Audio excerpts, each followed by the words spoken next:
How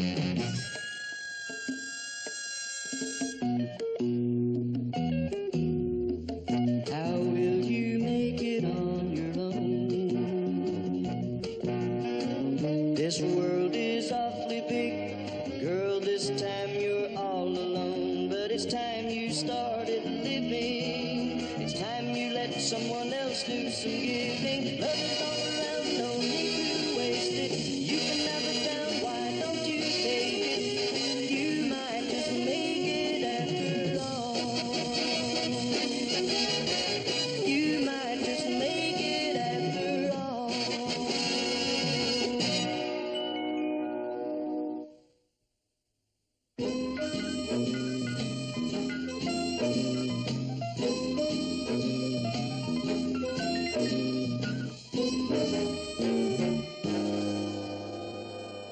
So it ended up that we were working in the newsroom till 1 in the morning. Thank goodness Mr. Grant told us not to come in till noon today. Oh, did you say you wanted bacon? Bacon? No, just a hard-boiled egg. Just a 70-calorie hard-boiled egg for old Tubbo. Well, maybe a little dry toast. With some butter on it. Do I smell jam? Ladies and gentlemen, the dieter. Mary, I'm entitled to break my diet a little. I've been good all day. It's 10:30 a.m. Who is it? It's Phyllis. Why is it always Phyllis when I'm in a good mood? Hi. Like it? What is that? A Christian Dior or a Marcus Welby? What's it for? Well, Lars' receptionist left to get married, so for the past 2 days I've been subbing. And it is so satisfying, Mary, I cannot tell you.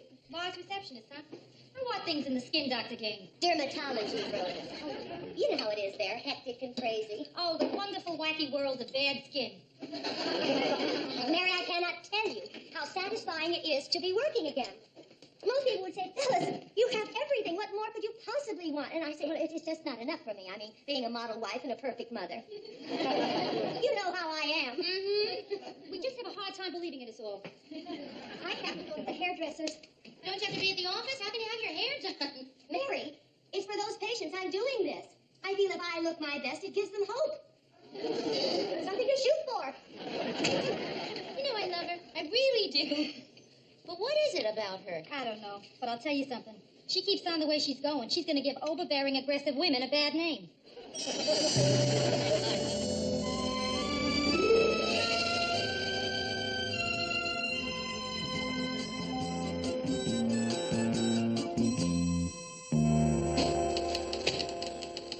Total commercial billing. 60, 10 seconds off, 160 each oh, I have got to get my answer this phone until I finish it, or I'm never going to finish it. Newsroom, hello? Yes, Vi, I will. I'll do that. Right. Vi would like me to pick up her phones while she's out to lunch. What's lunch, Mary? You know, it's been so long I've forgotten. Hey, Mary, can I say something to you? I know what you're going to say, that I am working too hard and I mustn't let it upset me. And you're right, I won't. I wasn't going to say that. I was going to say, would you pull the picture file? I need a shot of Neil Armstrong to go with the story.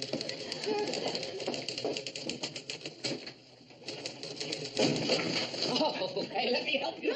No. They're in alphabetical order. How do you put photographs in alphabetical order? You take the last names of the most important persons in the picture. Oh, this one's tough. Who've you got? The President and Joe Namath.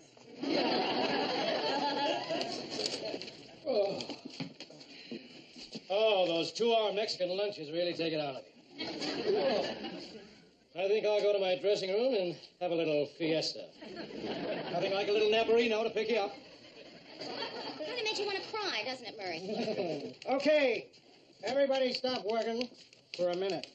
Now, the program manager is so impressed with the way we muddle through a half hour of news that he's expanding the show to a full hour. That means a little more work from each of us. For those who consider twice as much, a little more. I want you all to think about how we're going to fill that extra half hour. I'd like to propose that we double the airtime of this fellow right here. Thanks, Ted. That'll give me 2 whole minutes to do the weather. Say no more, Gordo. You don't have to tell me. You and I speak the same language. Right on. Is it? Oh, forget it. Mary, I want you to give top priority to filling that extra half hour. Mr. Grant, I figured that if I skip lunches and work overtime for the next 2 weeks, I could maybe catch up to where I was a month ago. Which was? 3 weeks behind. There's a little extra money for all of us. Not much. No, Mr. Grant, the little extra money is not going to help me me get this work done. Hire an assistant. What I need is an assistant. You mean it? Sure. Call personnel and tell them you need somebody. Tell them you can pay $82.57 a week. Mr. Brown, where did you get that figure? That was the little extra money for all of us.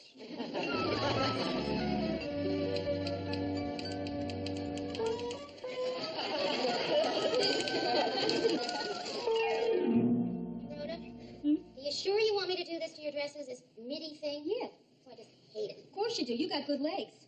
I live in the world of fashion. I do what all the magazines tell me to do. You know, I wore a hard hat for a week before I realized the magazine was Popular Mechanics. That was a joke. You're supposed to laugh. Oh, I'm sorry. I've got problems down at the office. Well, if I don't find somebody to help me with all the extra work, I'm going to go right out of my mind. Hi, all. Hi. So, who's going out of whose mind? I am, unless a minor miracle occurs and I find an assistant. An assistant? Yeah, help me with some work on the show. Why don't you just shorten her legs? So how about me for the job? Well, you're already working for Lars, and I need somebody right now, so I'm available. Lars got a little upset at something I did, and he gave me the old sack. What did you do? Oh, it's nothing. Come on, it must have been something. What? Well, Lars got pulled out, and there were all these patients sitting there in his office, so I treated a few of them. So, like I said, I'm available. Phyllis, look, about the job, you wouldn't be interested in it. I mean, you don't know all the dumb things you'd have to do. I mean, it's all typing and filing and boring. There are no small jobs, only small people. But Phyllis, you're not small enough for this job. Mary, don't. I'll do something else. Somebody's got to want me. Oh, I don't know. Mary, forget it. I don't go any place I'm not wanted.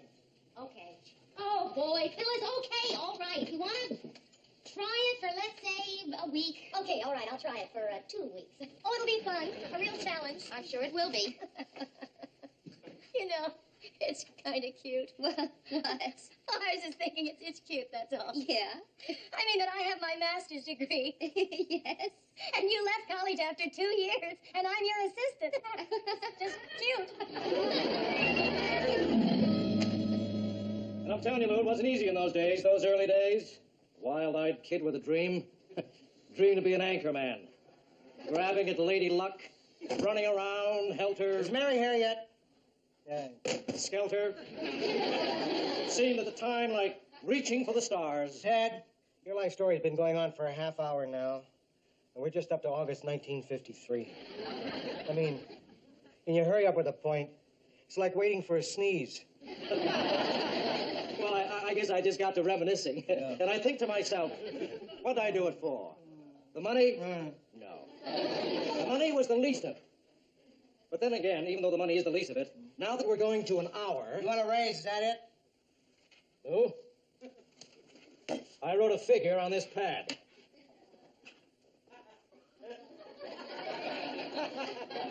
Ted, I wrote 2 words on this pad.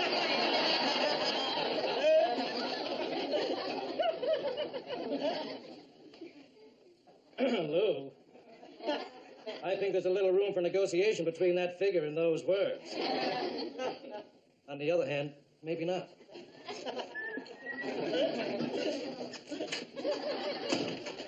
Phyllis, I am saying, problem with your maid or no problem, this cannot happen again, an hour late. Mary, don't do it to yourself. Don't be a robot. Tie down to schedules and slots. Phyllis, for the time being, let's just say that I'm a robot, huh? So this is the newsroom. Yeah, this is it. Morning, Gordy. Hi, Mary. Oh, Gordy, I'd like you to meet Phyllis Lindstrom, my new assistant. This is Gordy Howard, our weatherman. Gordy, I just want to say one thing. I'd love you to come over for dinner so we can really get to know each other. I mean, as human beings. Because we're going to be working together. Yeah,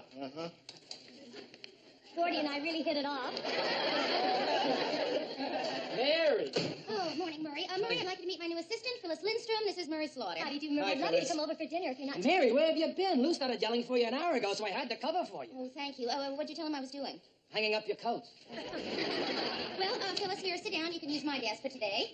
Mary, it's not too important, but there is one thing. What? Well, you've been calling me your assistant. Yeah, well, mean, that's what you are. I mean, it's just a word, Phyllis. Well, so is inferior just a word. Well, is there another word that you would prefer? Co-worker. Co-worker. All right. Finally find a hook for your coat, did you? Oh, yes. I'm very sorry. The first day of our new production schedule, and you show up an hour late. Yeah. I'm sure you have an absolutely great excuse. Well, Mr. Grant, I'm waiting. Allie's comet hit her on her way over. What? Oh, well, let's face it. She could lie or make up some fabulous excuse. Would it make her any more on time? I leave it to you. Mr. Grant, I would like you to meet my new co-worker, Phyllis Lindstrom. This is Mr. Grant. You mean she works here? Yes. Good. You're fired.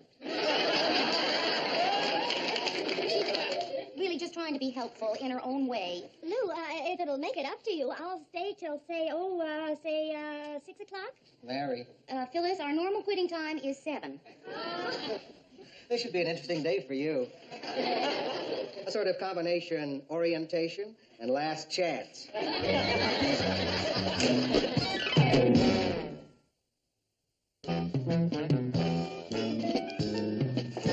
Phyllis, this has to go into Vimeo tonight.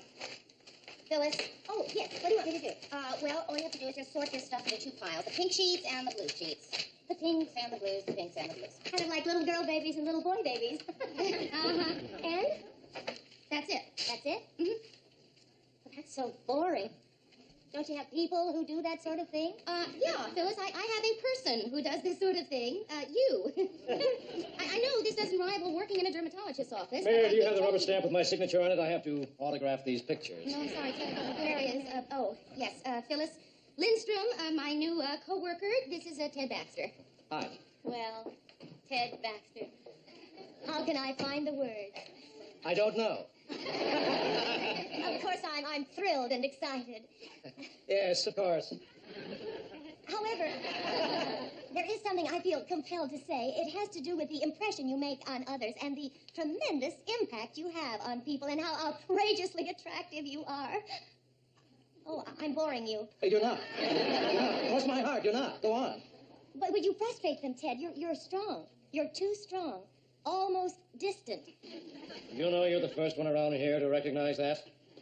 Look, I have to go to the studio right now. What are you doing here? Oh, we're just some stuff. Come with me. Phyllis, how's that stuff coming? Sorry, Mary, but I need this girl. Yeah, well, Ted, she's supposed to be doing the filing. She has more important things to contribute to this show than just filing some dumb blue papers. Don't worry, Mary. I'll do it later. Hi, Gordy. Yeah, uh-huh.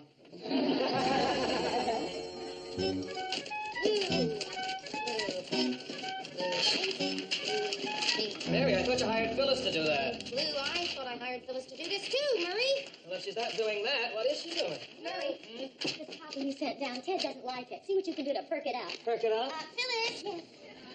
Murray, would you excuse Phyllis and me for just a minute, please? Not on your life. I want to hang around and watch you explode. Explode? Mary doesn't explode. Yes, Mary does explode. It's just that Mary has this long fuse, you see, and people think that they can take advantage of her because she has this long fuse. But Phyllis, every once in a while, the fuse burns down. And then it's Let me understand this. You feel I'm taking advantage of you? Phyllis, look, I gave you a job. You are supposed to be Filing. filing. You are not supposed to be coming in here and telling... She's got me so crazy I can't think of your name. Murray. Thank you, Murray. You are not supposed to be coming in here and telling Murray that Ted? doesn't like his copy. That's not your job, Phyllis. Your job is to be my assistant. Co-worker. Assistant, Phyllis. No, I am not going to do your job for you. You're right, Mary. You were nice enough to give me this job, and I just got swept up with the glamour of it all. I mean, Ted Baxter, the lights, the cameras. Mary, just as soon as I finish up in the studio, I'll run back here and do this. I'll stay until midnight doing it if It's I all have right. to. No, go, Phyllis. You can do it in the morning. I did most of it myself anyway. Oh, thanks, Mary. Uh-huh. Mary, see what you can do to perk this up. Perk it up. Hi, Gordo. Yeah, uh-huh. Thanks, guys. Rockefeller Nelson, Governor. Rockefeller Winthrop, Governor. Rockefeller David. Rockefeller John D. Jr. Rockefeller Happy. Rockefeller Center. You're filing? No. That's Phyllis's job. No, I was just looking for something. Here it is. It's hard to believe that you had an urgent need for the file on Pancho Villa. Well, you know. Mm-hmm. Come into my office.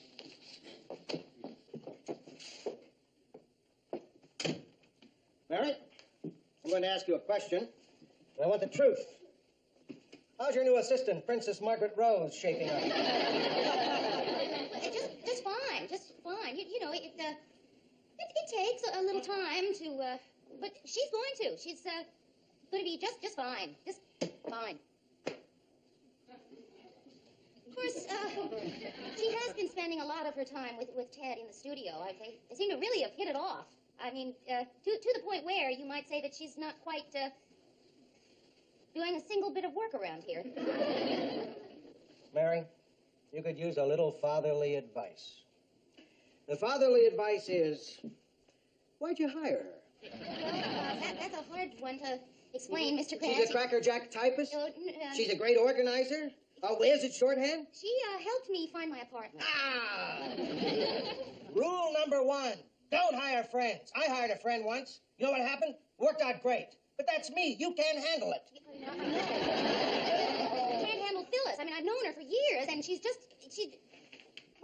intelligent, you know, and, well, let me put it this way, Mr. Grant. If Phyllis were drowning, her life wouldn't flash before her eyes. Eleanor Roosevelt's life would flash before her eyes. She's... Lou, can I see a minute? No, I'm busy. Oh. What'd he say? Well, What'd he say? he's busy. He's busy? Well, use your strength. Go on, try it again. All right. Lou, you and I are going to have a little talk. What do you want? I want her here. Ted, I'm too busy to play games. Well, all right. I'll just talk to the general manager. All right, Ted. Let's talk. Phyllis, I think you and I have some filing to do. Remember when we had that little discussion yesterday? Well, that figure is still in my mind, and this time you're not going to talk me out of it. What's more, not only do I want that raise we discussed, but I also want some new writers on the show. Now, Phyllis here tells me this Norman Mailer fella's pretty good. And if he's not available, how about this Truman Capote? E. Oh, yes, that's right. Truman E. Capote. Look, Ted. Now, Lou, you look. Either I get what I want, or I don't go on tonight. Mary, would you get me the file on available anchormen and their phone numbers? I may need somebody tonight. Yes, sir. He's bluffing. You're bluffing, Lou. Trying to pull the old blufferino, eh? Well, it won't work. Here they are, Mr. Grant. I think you're all up to date, so almost any one of them should be available. You're trying to bluff me, too, eh, Mayor? Well, I'm telling you, it won't work, Lou.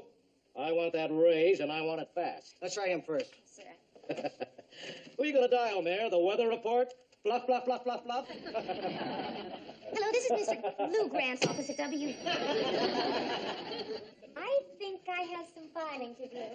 All right, all right. I didn't say I needed those things I want. I just said I wanted to talk about it. And I talked about it.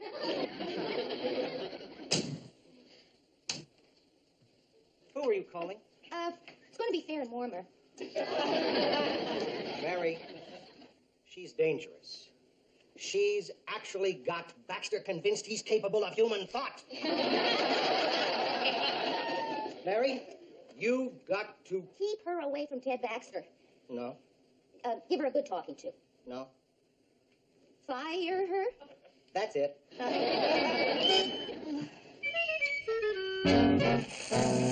Seems a little barbaric, doesn't it? Putting candy out to fire somebody? Melts in your mouth, not in your unemployment line. Rhoda, she was so awful at work today, but it's just... See, I know it's because underneath that confidence, she's really a massive insecurity, you know? So how am I going to tell her I have to let her go? I don't know. But she'll think it's something, man. You're good at that. It's me. Hi. Hi. Hi. Good luck. Good luck? What for? Oh, nothing. Listen, Phyllis, I have some coffee in the kitchen. Would you like some? No, I had a cup downstairs. You're fired. I didn't say that. Phyllis, it just slipped out. I mean, Phyllis, sit down. Phyllis, I am so sorry I said that, but, well, at least I said it. You know, at least now it's out. And the important thing to remember here, Phyllis, is that not everybody is right for every job. I knew it. I kept telling myself, Phyllis, I said, dress dowdy. What? Dressed dowdy, sure. I said Mary's a pleasant-looking single girl, even a nice-looking single girl. But you know how touchy career gals get when you're married and they're not. Phyllis, what does your being married and my being not have to do with it? Nothing. No, we'll just say you fired me because I'm not right for the job. Okay? Want to say that? Phyllis. No, come on, we'll say that. I'll tell Lars. He'll get such a howl out of it. Don't worry, Mary. It doesn't matter, really. Lars and I have fantastic plans for tonight. You know how married people are. Oh, where are you going? Oh, we're staying home.